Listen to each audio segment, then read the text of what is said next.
दोस्तों, target with PS Parihar channel में आपका स्वागत है। सुबह के इस वीडियो में ऐसी सूचनाएं होती हैं जो विभिन्न समाचार पत्रों पर छाई हुई होती हैं और विद्यार्थियों के लिए आवश्यक होती हैं। तो आइए शुरू करते हैं और देख लेते हैं कि आज के समाचार पत्रों में विद्यार्थी जीवन से संबंधित कौन-कौन सी सूचनाएं हैं। तो वीडियो को जल्दी से लाइक कर दें, शेयर कर दें। जिन छात्रों ने चैनल को अभी भी सब्सक्राइब न किया हो तो जल्दी से सब्सक्राइब कर लें, ताकि आप लोगों को इसी प्रकार की ऑथेंटिक अपडेट से सबसे पहले मिलती रहे। आगे बढ़ने से पहले एक सूचना है उन विद्यार्थियों के लिए जो विद्यार्थी पुलिस कांस्टेबल भर्ती की तैयारी कर रहे हैं। यहाँ पर एक बुक देख सकते हैं आप लोग, चक्षु प्रकाशन, ये मेरे पास आई हुई है और जबरदस्त बुक है। इसके बारे में मैंने पहले भी आप लोगों को बताया है और ये कंप्लीट स्टडी गाइड है, जिसमें आप लोगों को सॉल्व पेपर भी मिलेंगे और साथ में चैप्टर वाइज जो भी सब्जेक्ट है, हिंदी, रीजनिंग, जीएस वगैरह, सबका स्टडी मटेरियल और उससे संबंधित 3000 से ज्यादा बहुविकल्पीय प्रश्न और सभी प्रश्नों की विस्तृत व्याख्या आपको इसी पुस्तक में मिल जाएगी। और सबसे बड़ी बात यह है कि इसमें शुरू में ही आप देखेंगे, यहाँ पर आप लोगों को अलग से नवीनतम जो करंट अफेयर है वो देखने को मिल जाएगा। यहाँ पहले ये आप देख सकते हैं उत्तर प्रदेश स्पेशल, ये यूपी के बारे में आजकल प्रत्येक एग्जाम में कुछ ज्यादा चीजें पूछी जा रही हैं। और उसके बाद में ये देख सकते हैं आप लोग, यूपी के बारे में सब कुछ दिया है, खासतौर से पुलिस विभाग के बारे में यहाँ पर देख सकते हैं।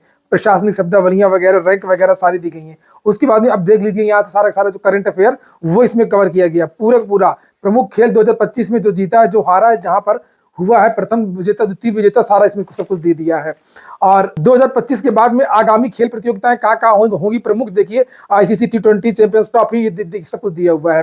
और उसके बाद में आप आगे देखेंगे प्रमुख सैन्य अभ्यास वगैरह, करंट अफेयर छोड़ दीजिए, करंट अफेयर हो जाने दीजिए। और उसके बाद में करंट अफेयर से संबंधित जो क्वेश्चन है वो दिए हुए हैं। और यहाँ शुरू जाते हैं आपकी 6 सॉल्व पेपर इसी पुस्तक में, जो स्टडी गाइड है। 6 सॉल्व पेपर जो पिछली परीक्षा हुई थी पुलिस कांस्टेबल भर्ती की, सॉल्व पेपर हो जाएगा। तो उसके बाद में यहाँ पर आप लोगों को जो सिलेबस है आपका हिंदी का, हिंदी शुरू हो जाएगी। ये देखिए, हिंदी से संबंधित जो क्वेश्चन है और स्टडी मटेरियल है वो उसी प्रकार से मैथ का, उसी प्रकार से रीजनिंग का और उसी तरीके से जीएस, सब कुछ कुल मिलाकर के जबरदस्त बुक है। इसे आप लोग मंगवा सकते हैं। सभी कॉपी किताबों की दुकानों में भी चक्षु प्रकाशन की ये बेस्ट बुक मिल जाएगी। और अगर आप लोग ऑनलाइन मंगवाना चाहते हैं तो उसकी लिंक मैंने डिस्क्रिप्शन बॉक्स और कमेंट बॉक्स दोनों जगह उपलब्ध करा दी है। आप लोग जाकर के इसको ऑनलाइन मंगवा सकते हैं। शुरू करते हैं, बात कर लेते हैं सबसे पहले एलटी ग्रेड शिक्षक भर्ती की। लिखा है, एलटी ग्रेड परीक्षा से 49% ने किया किनारा। कल भी एलटी ग्रेड का एग्जाम था और आज भी एलटी ग्रेड का एग्जाम है। कल सामाजिक विज्ञान और जीव विज्ञान की परीक्षा थी और आज अंग्रेजी और शारीरिक शिक्षा की परीक्षा है। उसी को लेकर के यहाँ पर जानकारी दी गई है कि एलटी ग्रेड परीक्षा से 49% छात्रों ने किनारा कर लिया। आप लोग देख ही रहे हैं कि मौसम किस तरीके का है, दूर परीक्षा केंद्र बनाए गए हैं और उसी को लेकर के जानकारी दी गई है। हालांकि ये आंकड़ा केवल आगरा का है और इसी तरीके से अन्य जनपदों से भी सूचनाएं आ रही हैं। लिखा, उत्तर प्रदेश लोक सेवा आयोग की ओर से आयोजित सहायक अध्यापक परीक्षा 2025 के पहले दिन शनिवार को बड़ी संख्या में अभ्यर्थी परीक्षा देने नहीं पहुंचे। कड़े सुरक्षा इंतजामों के बीच परीक्षा शांतिपूर्वक ढंग से संपन्न हो गई और 49% अभ्यर्थियों ने परीक्षा छोड़ दी। प्रथम पाली में सामाजिक विज्ञान विषय की परीक्षा आयोजित की गई और सेकेंड पाली में जीव विज्ञान की। तो आज भी परीक्षा होनी है, उसको लेकर के भी जानकारी दी गई है। लेकिन एक सालवार भी पकड़ी गई है, उसको लेकर के भी जानकारी दी गई कि अब इसके खिलाफ कार्रवाई होगी। मैंने हालांकि सभी को चेतावनी दी थी कि आप लोग ऐसा काम ना करिए, जो भी काम करेगा वो निश्चित रूप से पकड़ा जाएगा। लिखा है, सामाजिक विज्ञान एलटी ग्रेड परीक्षा में पकड़ी गई सालवार, मुकदमा दर्ज। पहले होता यह था कि लड़कियां लड़कों से ज्यादा साल भर होती थी और उनके चेहरे का मिलान ज्यादा लोग नहीं करते थे। पहले नॉर्मली होता क्या था कि परीक्षा केंद्र में केवल फोटो का मिलान होता था, तब वो लड़कियां पकड़ी नहीं जाती थी और लड़कों से ज्यादा लड़कियां परीक्षा में बैठती थी दूसरों की जगह, TET, CTET, TGT, PGT, LT grade वगैरह में। लेकिन अब जैसे बायोमेट्रिक होने लगा है, तब चेहरे वाली बात नहीं, अब तो बायोमेट्रिक, थंब इंप्रेशन, आंख की पुतली, आइरिस स्कैन, इन सबसे तुरंत मामला पकड़ में आ जाता है। तो चेहरे में होता था कंफ्यूजन और बहुत ज्यादा लोग लड़की की तरफ देखते नहीं थे, तो इसलिए ये साफ साफ बच जाया करती थी। लेकिन अब नहीं बच पाएंगी और कोई भी लड़की इस तरीके का काम ना करे, उसका नाजायज फायदा ना उठाए। लिखा, उत्तर प्रदेश लोक सेवा आयोग राजकीय माध्यमिक विद्यालयों के लिए सहायक अध्यापक प्रशिक्षित स्नातक श्रेणी पुरुष और महिला भर्ती परीक्षा 2025 करा रहा है। शनिवार को पहली पाली में कराई गई सामाजिक विज्ञान विषय की प्रारंभिक परीक्षा के दौरान कानपुर नगर के केंद्र एबी विद्यालय इंटर कॉलेज में परीक्षार्थी रेणु यादव के स्थान पर शिखा कुमारी को परीक्षा देते पकड़ा गया है। परीक्षा में उत्तर प्रदेश सार्वजनिक परीक्षा अधिनियम 2025 की धारा में प्राथमिकी दर्ज कर ली गई है और दोनों पालियों में करीब 42% परीक्षार्थियों ने परीक्षा छोड़ दी है। और आयोग के परीक्षा नियंत्रक के अनुसार प्रदेश भर के 26 जिलों में कराई गई। प्रथम सत्र से पूरा आंकड़ा दिया गया, आंकड़े से कोई लेना देना नहीं है हमको। आगे देखते हैं हम कि कैंट थाना प्रभारी अरविंद राय ने बताया कि शनिवार को पहली पाली में सुबह 10:50 बजे इनोवेटिव एजेंसी अभ्यर्थियों का बायोमेट्रिक मिलान करने वाली एजेंसी टेक्नोलॉजी की वजह से ये अब पकड़े जा रहे हैं। लिखा है कि क्षेत्रीय प्रबंधक अमित पांडे व जतिन आर्य ने रेणु यादव नाम की अभ्यर्थी के बायोमेट्रिक मिलान में संदेह जताकर के केंद्र प्रभारी को उसका आधार कार्ड जमा करने के लिए कहा। जब मिलान किया गया तो वो आधार कार्ड में नंबर डाला गया तो वो दूसरे का नाम आ गया। उसने अपना नाम झारखंड के गिरिडीह के पंचमा गौशाला निवासी शिखा साहू बताया। उसने बताया कि वह फतेहपुर के खागा रज्जीपुर बांदीपुर निवासी रेणु यादव के स्थान पर परीक्षा देने आई थी बिहार से। मैंने बताया कि यूपी की कोई परीक्षा और बिहार झारखंड के कोई सालों ना पकड़ा जाए, हो नहीं सकता। लिखा कि आगे उसने बताया कि फतेहपुर के खागा रज्जीपुर बांदीपुर निवासी रेणु यादव के स्थान पर परीक्षा देने आई है। और आगे लिखा हुआ है परीक्षा केंद्र प्रभारी प्रदीप गुप्ता ने दोनों के खिलाफ मुकदमा दर्ज करवाया है और रेणु की जानकारी की जा रही है। परीक्षा केंद्रों की सीसीटीवी कैमरे उड़न दस्ते के माध्यम से निगरानी कराई गई। 18 जनवरी को प्रथम पाली में अंग्रेजी तथा दूसरी पाली में शारीरिक शिक्षा परीक्षा कराई जाएगी। ये सब बातें यहाँ पर लिखी हुई है। माघ मेला के कारण प्रयागराज में केंद्र नहीं बनाया गया है, लेकिन माघ मेला के कारण पूरे रास्ते विद्यार्थियों को बहुत सारी समस्याएं हुई हैं।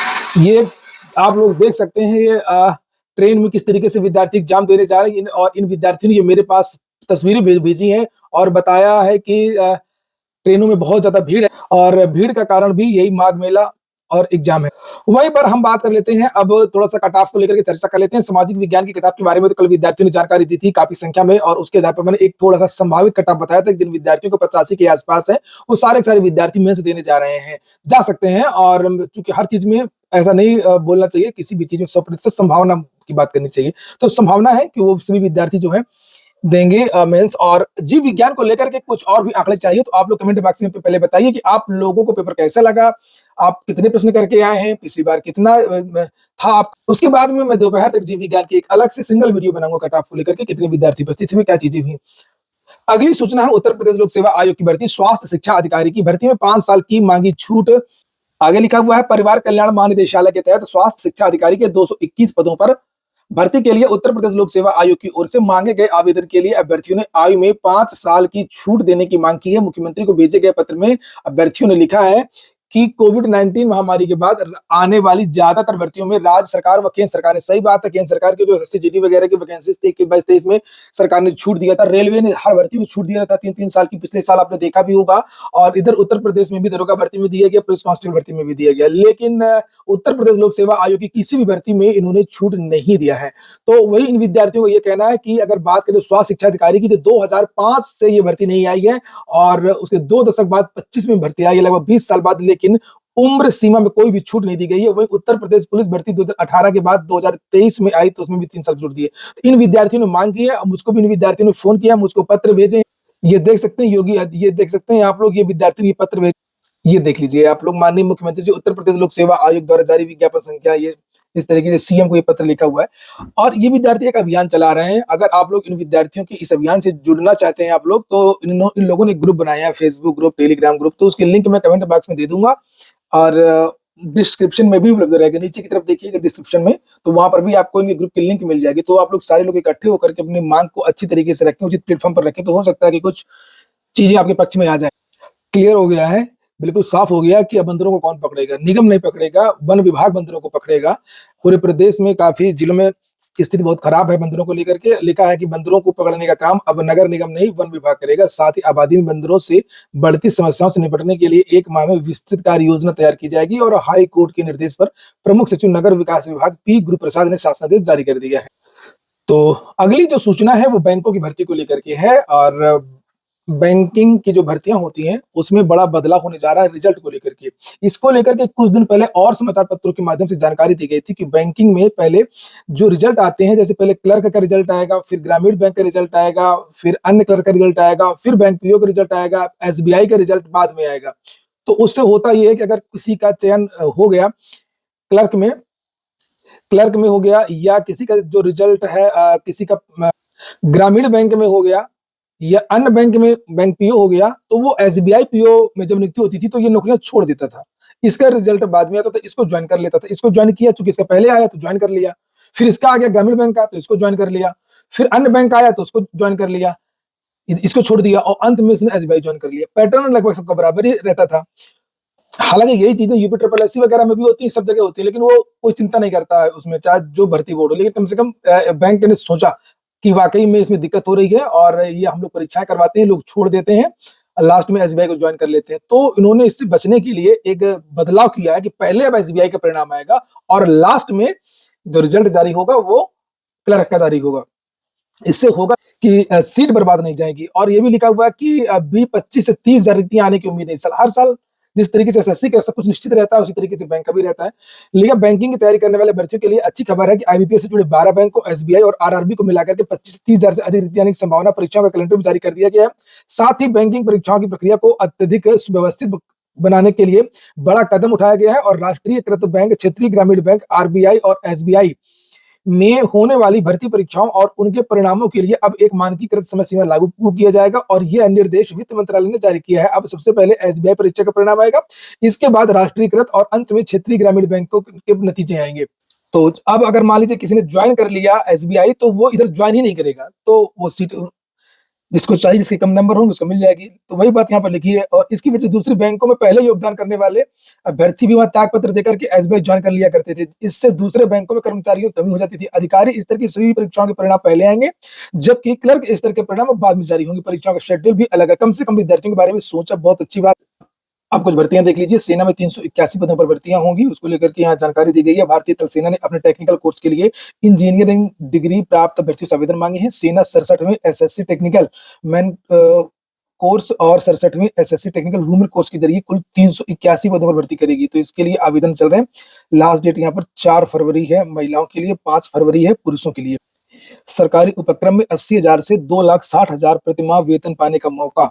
जम्मू कश्मीर सहित पूर्वोत्तर राज्यों के सीमावर्ती इलाकों तक सड़क की कनेक्टिविटी मजबूत करने के लिए सरकार संबंधित सार्वजनिक उपक्रम में शीर्ष स्तर पर बड़े पैमाने पर भर्ती करने जा रही है और इन पदों पर चयनित अधिकारियों को 80,000 रुपए से लेकर के 2,60,000 रुपए मासिक वेतन मिलेगा। सड़क परिवहन और राजमार्ग मंत्रालय के अधीन आने वाले सार्वजनिक उपक्रम राष्ट्रीय राजमार्ग अवसंरचना विकास निगम लिमिटेड में 48 से अधिक पदों पर भर्ती की प्रक्रिया शुरू कर दी गई है। आवेदन की लास्ट डेट 20 जनवरी है, तो इसको भी देख लीजिएगा। जिनके अंदर योग्यता हो तो वो लोग आवेदन कर सकते हैं। तो कुछ चीजें दी गई हैं, आप लोग यहाँ पर देख लीजिए। लिखा जैसे कि इन पदों के लिए उम्मीदवारों के पास सिविल इंजीनियरिंग में डिग्री, संबंधित क्षेत्र में 6 से 16 वर्ष का अनुभव अनिवार्य है। पद के अनुसार अधिकतम आयु 38 से 48 वर्ष तय की गई है। सुप्रीम कोर्ट ने आदेश दिया है सरकारों को कि भैया पद आप लोग क्यों नहीं भरते हैं। लिखा कॉलेज और विश्वविद्यालयों में खाली पद भरें। सुप्रीम कोर्ट ने दिया आदेश, 4 महीने में भरें टीचिंग और नॉन टीचिंग के सभी खाली पद, अब इनको भरना पड़ेगा। और लिखा है कि उच्च शिक्षण संस्थानों, कॉलेजों, विश्वविद्यालयों में खाली पड़े पदों को लेकर के सुप्रीम कोर्ट ने कड़ा रुख अपनाया है। शीर्ष अदालत ने तय समय में खाली पदों को भरने का आदेश देते हुए कहा कि उच्च शिक्षण संस्थानों में खाली पड़े सभी शैक्षणिक और गैर शैक्षणिक पदों को 4 महीने में भरा जाए। ये देखिए।